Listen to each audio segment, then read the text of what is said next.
Hey, welcome back, Patreon. Another Patreon video.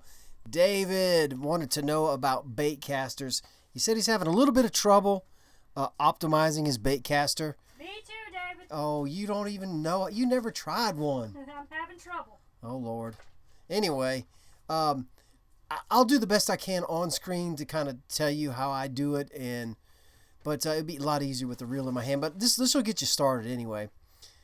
Okay, looking at a bait caster up here, upper left, you have two dials that I deal with. You got that little ticker thing on the left side, and on the right side you got the little spoolie thing, the tension knob. If you crank this all the way to the left, that's fine tuning for this. So most people will put their thumb on the spool, put a lure on like a topwater. They'll click the button, and that topwater lure should fall at a medium fast speed, like when they click the button, right?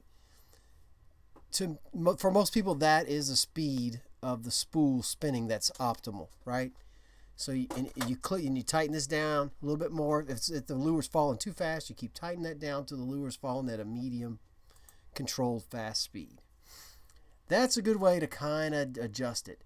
Me, I'm a free-for-all dude. I crank this all the way back. I crank this all the way loose until it's almost hitting the crank here, and I let this thing spin as free as it can, and I compensate with my thumb.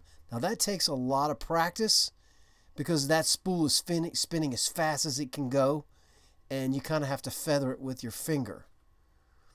So to work into that, the best way to do is the falling technique like I was telling you. Just let the lure fall at a medium pace when you click the button. Tighten this down, play with this until it falls at a medium rate. That's about the best I can show you without actually having a reel in hand. But once you get that dialed in, you won't get backlashes. Or get feathering down with your thumb, you won't get backlashes. But having said that, they're still tough to throw into the wind. If it's windy, I do not throw a bait caster into the wind. I throw a spinning rod into the wind.